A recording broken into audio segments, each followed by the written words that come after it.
Lebanon, a country that just recently was the Bush administration's model for its so-called New Middle East, now lies in ruins. Over the course of 34 days of Israeli bombardment, over 1,200 civilians were killed and thousands more wounded, and 1 million people, or a quarter of the country's population, were displaced.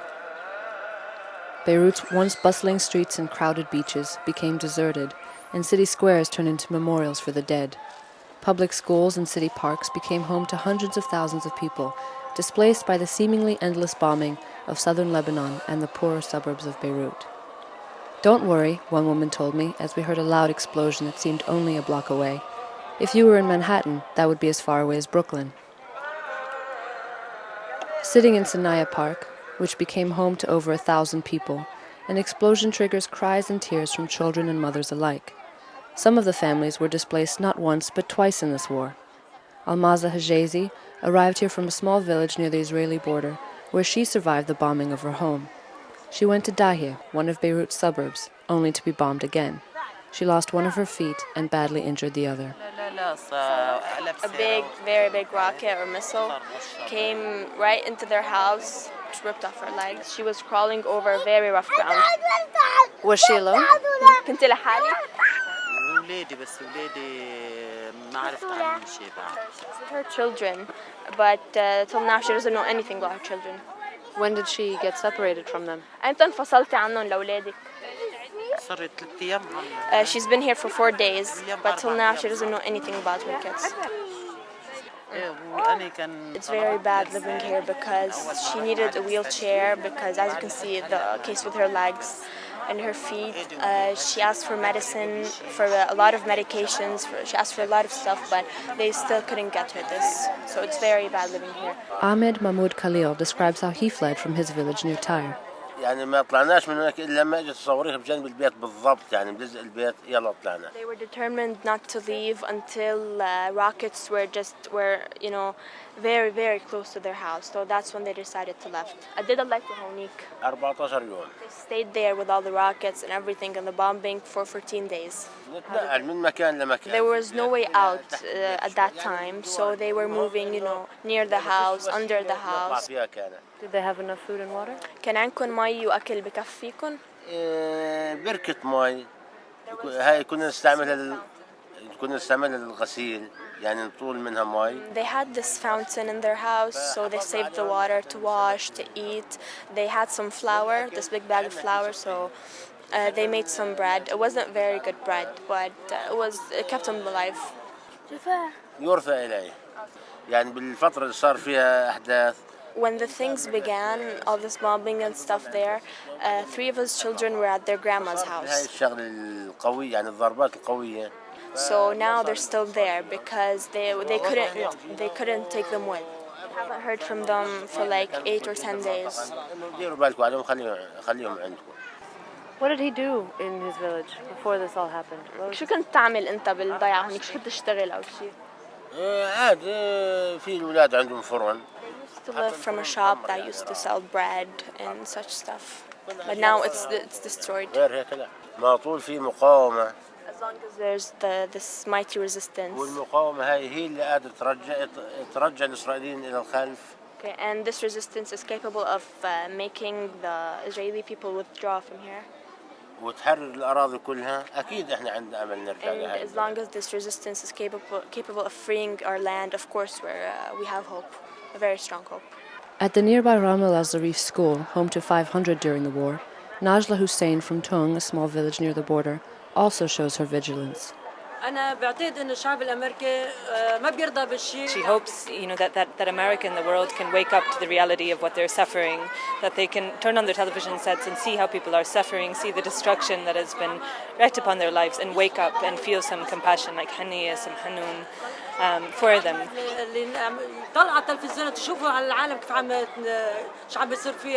She's also saying, that they're not animals, that they cannot be treated like animals, and that people have to wake up and see that they're human beings like anybody else. They're brave and that they're steadfast and that they'll remain steadfast in their resistance. She still has family and relatives in the south, and she actually comes from a town which is right on the border with Israel, and that there were no cars or to take them away, to evacuate them, so that they had no way of escaping. But she's saying they're still there and they're remaining steadfast.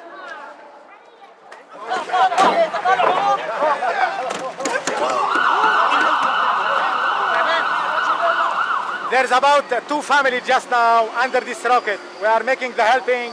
Maybe we can take somebody out. At 8 p.m. on August 7th, Israel bombed a residential building in Shaya, a densely populated suburb of Beirut. The neighborhood is located outside the heavily bombarded suburb of Dahia and was therefore considered safe.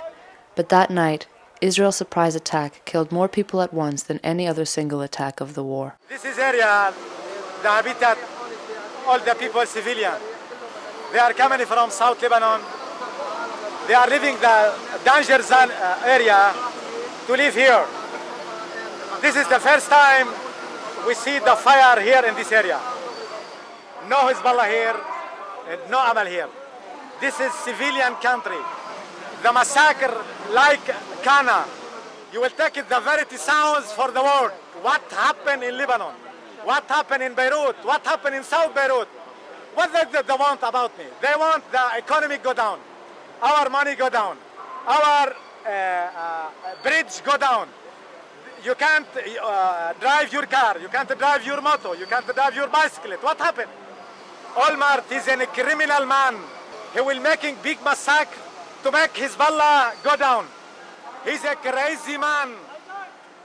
When the massacre go up, all the people saying in the mosque, Allahu Akbar, Hassan Nasrullah, Allahu Akbar, Hezbollah. All the people help Hezbollah, but we still heal. We don't leave our area. We're still in our area. Tell the world to come to help me. Ali Hussein Lurmeti, his wife, and one 9-year-old son miraculously survived the blast. They were sitting on their balcony. When the missile hit, the balcony was blown off the building and thrown across the street. Ali's wife's back is broken and his son's body is badly burned. But 16 other members of Ali's family did not survive. Ali's mother, 3 of his children, 2 brothers, 3 sisters, his brother's wife, and all their children now form part of the more than 1,200 people needlessly killed in this war. I have 3 kids. I have my son this year will graduate from the university. And my other daughter, she's in the first year in her university. And I have third daughter, she's in brevet class. So she's about 15 years or 16 years old.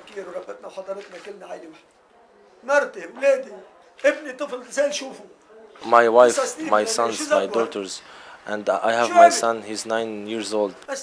What kind of crime he did? I just want people to say what we want. And it's not only for us, it's for all the people who's innocent. And all the crimes that happen in Lebanon, in Srifa, in Kana, they are all my friends and my brothers to us. I just want to say to all the people, the Arab people and the Americans, I want them to stop these crimes against us. If someone wants to kill somebody else, it's not our fault. People should live.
At 7 a.m. on August 14th, 1 hour before the ceasefire was to take effect, tens of thousands of people were already waiting to cross the Litani River, one car at a time, to get back home. Bulldozers had not yet finished making the road passable, creating standstill traffic 6 lanes wide and dozens of miles long. Everyone understood they were going back to largely demolished towns, but the determination to rebuild and reconnect with those who stayed was unstoppable. Some even abandoned their cars and walked across. One of the first towns we came to was Aitashab, where a fighter showed us destroyed homes where civilians had been killed. هذا البيت استشهد فيه 4 من نفس العائلة بترضى، واحد عمره 90 سنة ومرته عمرها تقريبا ب80 وفي عندهم ابنهم يعني حوالي بال60 سنة. هون ضربت عليهم مدفعية ووقع عليهم الحاط، بقيوا يومين هون ما قدروا لإجوا أهل الضيعة، ناس بكده ضلوا هون لقاموا الحجارة عن وبقى في واحد راسه نو هيد وأخذوهم وحملوهم، بالإضافة واحد كان معهم قرابتهم كان موجود معهم كمان هون 4. In Bin Jubail, we met Bilal, a Lebanese American who survived the bombing of his home. I burned at this village.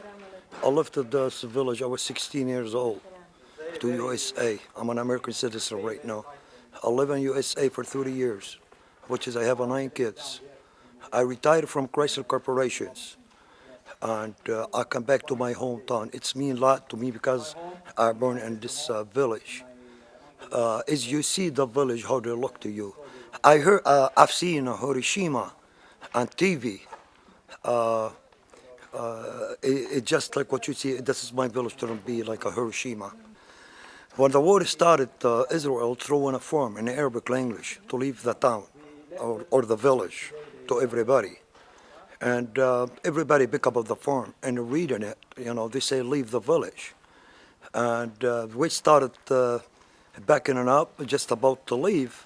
They started shooting people, throwing bombs on the people on the street. And I went back home, waiting for my luck. When I hit the butt, lotto, and get the missile to my house, just like anybody else, which is I got it.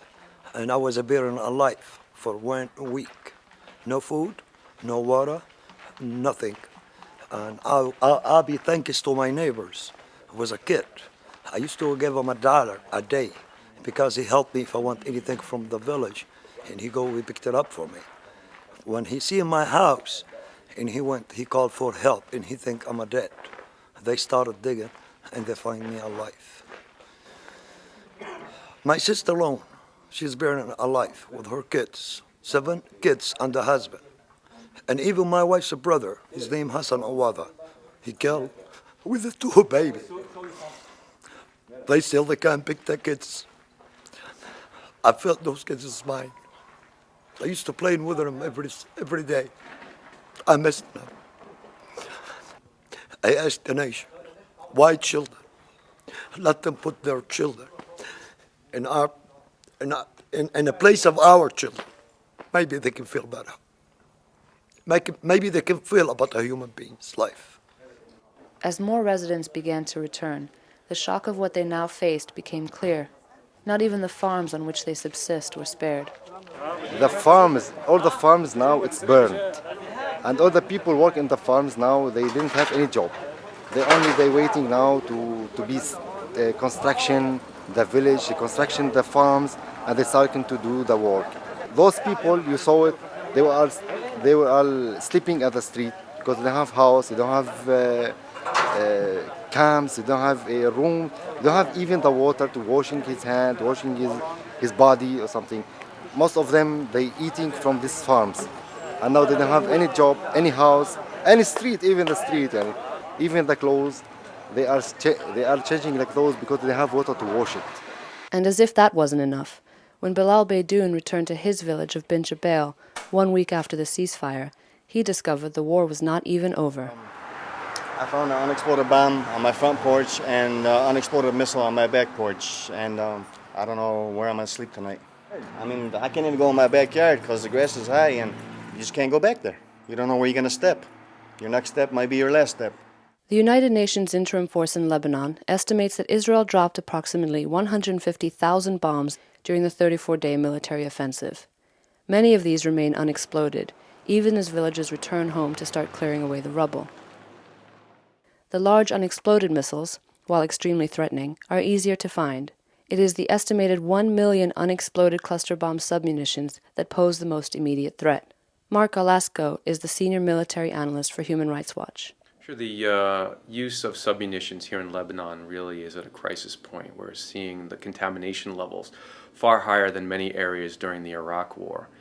Interestingly, though, we've also seen the exact same cluster bombs used here that were used in Iraq, and these same weapons were the main killers of civilians during the war in Iraq in 2003. We've seen dud rates from the American submunitions, which are not manufactured particularly well, on paper 14%, but in the field 30 to 40%. So the American stuff is much, much worse than the Israeli manufactured. And primarily the Israelis have been using American weapons. An average of 4 people are killed each day from these unexploded ordnances, and over 100 have been injured since the ceasefire took effect. In Nabatea, an 11-year-old boy was killed after stepping on an unexploded bomb in the front of his house. His father, running out to help him, stepped on another and died 72 hours later. Not even the hospital grounds where many of these patients are being taken are safe. Dr. Fuad Faha shows us around the hospital in Bin Jabal, where we counted 6 visible unexploded devices, including a 500-pound missile in the backyard. The day before yesterday, we had 3 kids who were playing with one of these bombs, and it exploded among them, and all of them got injured. One of them has all his intestines out. The other 2 girls were badly injured on their chest. We transferred them to Saida because we didn't finish. The operation room wasn't really ready because of what happens over here. Human Rights Watch says Israel could face legal action for their use of these types of munitions in civilian areas. Although the weapons are not themselves banned, the Geneva Conventions prohibits their use in civilian areas. This is Nadim Houri of Human Rights Watch. I mean, there are very serious legal ramifications. By using these cluster munitions in areas where there are civilians, Israel not only endangered people at the time of the attack, but they created minefields that villagers are coming back to today. And we have, counted over 30 villages so far, where people are coming back to their homes to find unexploded ordnances in their living room, in their patios, on their rooftops, and in their cars. And this is truly very dangerous, and it is a violation of the Geneva Conventions to do so. Andrew Gleason of the Mine Action Group has been working to demine the region. He estimates it will take 1 year to 18 months for complete clearance of populated areas. But that does not include farms and fields, which are also littered with these bombs. At the moment, we're prioritising people, houses and roads, and later we will target the fields of agriculture that require clearance as well. The agricultural land is a concern for 2 reasons. One, people may go into the agricultural land and land without knowing that there's munitions there. And the second is, people may take the risk. We heard some tobacco fields are contaminated. It's harvesting time for tobacco fields, and that means people might go in and recover that tobacco and take the risk because it's part of their economy. In every town, anxious citizens tortoise around their homes where so many of these bombs lie scattered amidst the ruins. They mark them off with stones and red spray paint in the hopes of avoiding more injuries. You can walk in this yard. You can see all the bombs around you. You might step on one of these, you can see it. Boom, kill you.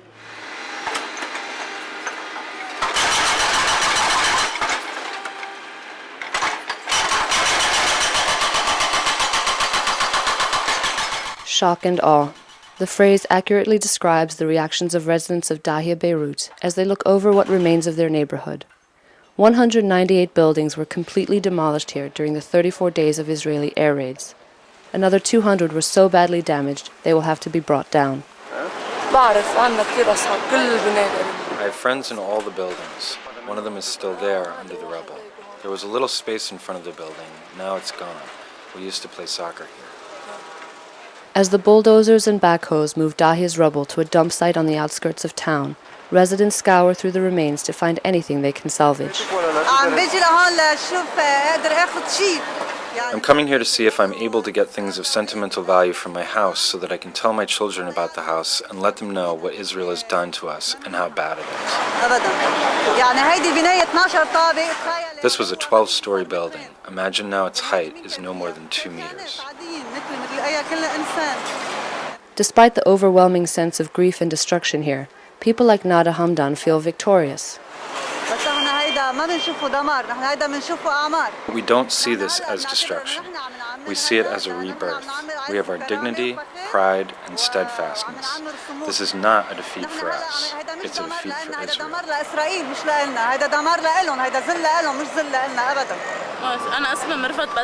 My name is Mirvat Bazi. I used to live here, in that building, on the 9th floor. Now the building is destroyed, there is nothing left. Thank God, all of this does not matter. The most important thing is that we won. Approximately 130,000 homes were destroyed or damaged in Lebanon, creating a severe housing crisis. Many homes that were damaged but remained standing are now housing 2 or 3 families in a room. Hezbollah's rebuilding brigade, which calls itself Construction Jihad, and the government's all-volunteer emergency response team, Civil Defense, are working 12 hours a day to remove the rubble. The task is daunting. This area looks like the aftermath of September 11th, 100 times over. Hezbollah's ambitious promise to have Dahi rebuilt within a year seems like a lifetime away. At a donors' conference in Sweden, almost $1 billion was pledged to help Lebanon rebuild. The Lebanese government has said it will give $33,000 to each family that was left homeless. But many residents are skeptical the government will come through. Ali Zreik, for example, says he has yet to meet a government representative. The Lebanese state has not come here to ask us what we need after all this destruction. They're quite non-existent on the scene. All the work here is being done by the residents, by volunteers, and by Hezbollah. We asked the government to come and look at us. So far, no one from the government has come here to see how they can help us in the immediate. Before the donors' conference even started, Hezbollah had already doled out up to $12,000 to each family whose home was destroyed or damaged in Dahia. This cash in hand was urgently needed for so many left with nothing but the clothes on their backs. This is Sheikh Kodor Noureddin of Hezbollah's political council. We have about 7,000 family homeless today, and the winter will be after 2 months, and the schools also will open after 2 months, and we have a bad state for our people here. We now don't like to replace government here, but if the government will wouldn't do anything, we will start in rebuilding after removing rubbles which we have now. The volunteer group Civil Defense, which was on the front lines removing bodies from the rubble during the war, are now also on the ground helping Hezbollah clean up. This is their chief of operations, Hussein Shamas. During the war, we provided water and removed bodies from the ruins in ambulances. That was the first step. Now we are focused on removing rubble from the streets. But it's a difficult task because of all the unexploded weapons. We work with architects to remove the ruins. We also help people if they want to retrieve any personal belongings from under the rubble.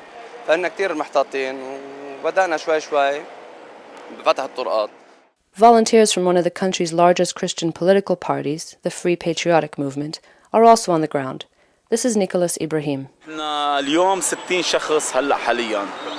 Today, we are 60 persons from the Free Patriotic Movement working in Dahi.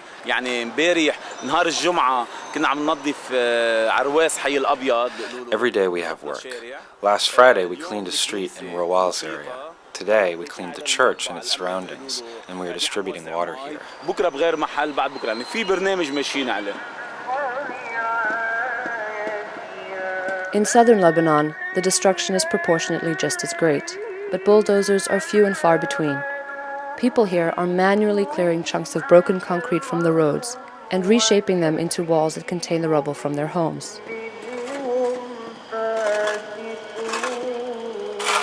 Again, Hezbollah is the main coordinator of these efforts. This is Hezbollah volunteer coordinator Saeed Jamil from the border town of Aitashab.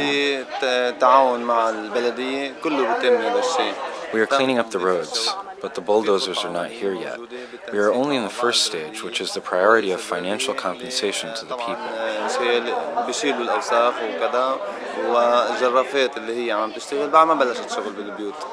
90% of the houses here are completely demolished. The rest of the houses are partially damaged, so it's a big task ahead of us. The yellow uniformed workers of Hezbollah's construction jihad are there too. Zihamzad Irani explained how they go about their work.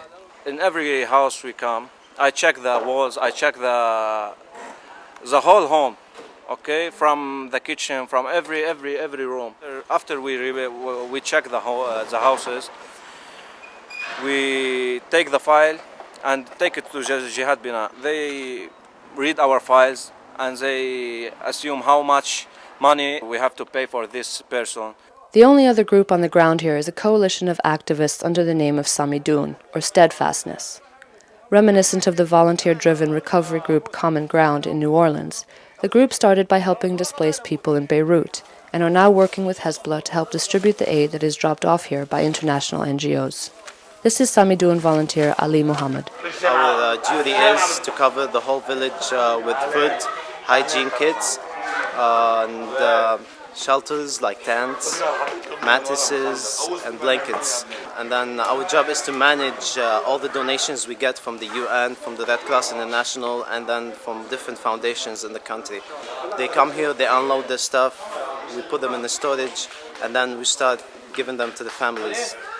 The Lebanese government, we just got some food supplies from them. This is the only collaboration we got. And Hezbollah, they've been helping us on the field, dealing with the people, and then they helped us with the statistics, and then they know the families better than us, and then they know how to deal with them better than us. Aitashab resident and mother of 5, Fatima Jamil Bajouk, describes what it is like to come home. فرقة صامدون عم بيأمنوا المي ومواد غذائية. Samidoun is distributing water and food, and we thank them for their help. Construction Jihad and Hezbollah brought architects to our house.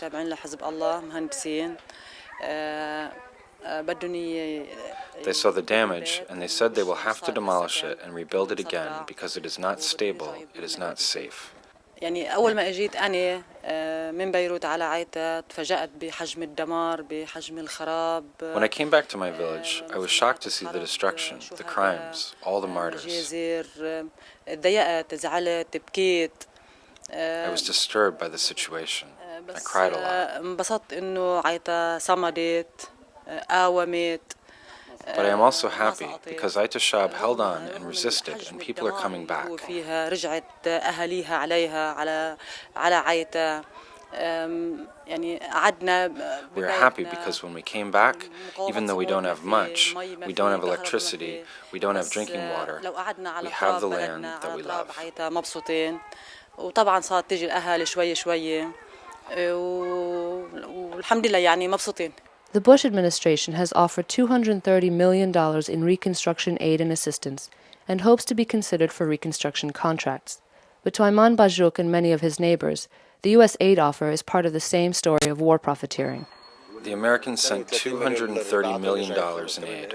I want to say to them, take it back. We don't want your money. Sheikh Cordon Orden of Hezbollah's political council agrees. Not just of America only talk, they didn't do anything. And if they will help with conditions, and we will not accept the conditions because if we take help from any place, we will take help without any conditions. Okay, and let them go and pay for their people in New Orleans Till now they didn't pay for them. Let them help their people before helping others in the world, before helping the Israeli people. Let them go to help their people in New Orleans, who we heard about them, that till now they didn't rebuild their cities. As reconstruction efforts continue, the long-term economic effects of the war are coming into dramatic focus. The Lebanese government has put the cost of reconstruction at $10 billion, but that figure is dwarfed by the indirect effects of Israeli strikes to Lebanon's economy. 900 factories, farms, and small businesses have been damaged or destroyed. Electricity grids, water treatment plants, and hundreds of roads and bridges will cost millions to repair. The country's unemployment rate is at a staggering 75%. The Association of Lebanese Industrialists estimates that over $200 million in direct damage was inflicted on the industrial sector, with dairy, cement, glass, and prefab housing factories hit hardest. Wajib Izri, president of the Lebanese International Chamber of Commerce, believes the growing Lebanese economy was one of Israel's primary targets. In the industrial sector, there were many factors hit, and there's absolutely no reason, we see, that Israel would hit them other than they want to destroy the industry and the economy in general and the industry in particular. There is rumors that some of these factories, they have competitors in Israel where they were exporting or selling to. All the factories, they had nothing to do with the war. The only reason they were hit, they were because they wanted to destroy or affect the industry. Maliban, the second largest glassworks in the Middle East, with production reaching some 200 tons a day, sells not only to Lebanon, but to Egypt, Turkey, Syria, Jordan, Cyprus, Algeria, and even many parts of Europe. The factory was destroyed by Israeli missiles on July 19th, the sixth day of the war. This is Maliban's assistant general manager, Muhaddin Nikolawi. Israel attacked us suddenly with 5 missiles, and they destroyed the company, the factory completely. And all the machinery and pharmacies, everything collapsed. Machinery becoming pieces. And it will take time, not less than 8 months to 1 year, if we start building now. Nobody knows what's in their mind. Maliban has had to suspend over 200 worker contracts. Tufi al-Hindi is one of the few workers lucky enough to keep his job. Tasked now with clearing rubble, he says it's clear to him why they were attacked. Competition, this is why. Because they sell to Egypt, Turkey, other countries, so he thinks it's sure competition. You cannot explain it in another way, this is it. Several managers of the hardest hit factories agree. Dalal is one of the biggest steel and prefab housing manufacturers in all of the Middle East. It even lists the U.S. Army in Iraq as an indirect client. The factory was destroyed on July 23rd in an Israeli airstrike. This is Dalal's general manager, George Hanna. They had everything. 25,000 square meter coverage area, factories meaning, all of them damaged. And we have 12,000 square meter yard as storage area with prefabricated houses ready to ship to Iraq and some hangars to Africa. All of them are damaged now. We think it's about they have also some factories who made the same products like us, and they make this attack to eliminate us from the market. Liban Lay, the country's largest dairy farm, is another widely cited example of a factory bombed by Israel for reasons of economic competition. In 2001, the company won a $15,000 per week contract to supply the United Nations interim force in Lebanon with dairy products. Prior to that, the contract was held by an Israeli firm. This is Michael Waked, the company's director. And we were, quite respectable, I think, quite respectable trademark on the market. And we had, I think, one of the best dairies in the area. The Unifill switched from Israel to us. And this is the reason, because they were satisfied with the quality, with the milk, with everything. And we have been supplying them for the past 5 years, milk, until we were bombed. Israel has said it bombed facilities it suspected of housing munitions for Hezbollah. But Lebanese Christian Maronite owner says the claim is ridiculous. When you have a contract with the United Nations, and the United Nations contract, they say, they can inspect the factory anytime they want. So, second, we had the Conda people. They come here very often, and they live on the site, and they know every corner of the factory. Hezbollah, are they so stupid to come and put their bombs here? Of all, they come and put in a dairy who has a contract with the United Nations and who produces under a license from a French company. And we have engineers, foreign engineers, will they put their bombs here? This is the third time our factory did get destroyed, three times. In '82, the same thing happened. I was the founder of Coca-Cola before. I used to be the chairman of the Coca-Cola, and when the Israelis entered, the same thing happened. It's not the first time. So how can you consider Israel as a friend or whatever? You always consider Israel as an enemy. And the only daily who can compete with them is us. All the factories are asking for funds from the Lebanese government for reconstruction. But with only $1 billion in aid so far, the country's priorities right now rest with rebuilding roads, water treatment plants, and electricity systems. It will be years before Lebanon returns to being the prosperous country it was only a few weeks ago.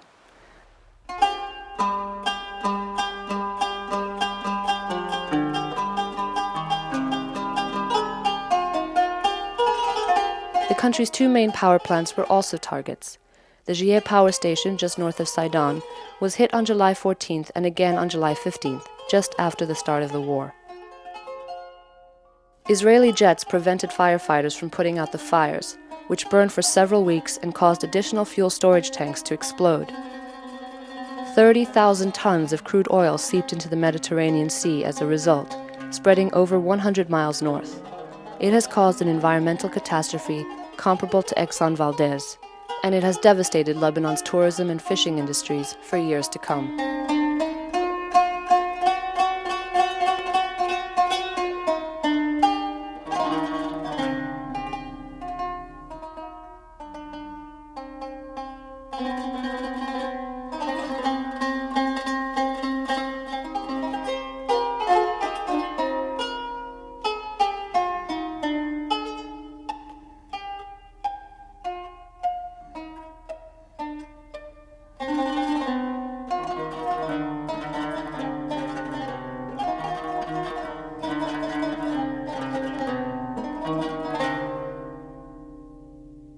أثرت كتير بسبب كمان الضرب لميناء الأوزاعي. 800 families live from fishing, and they are all now without job.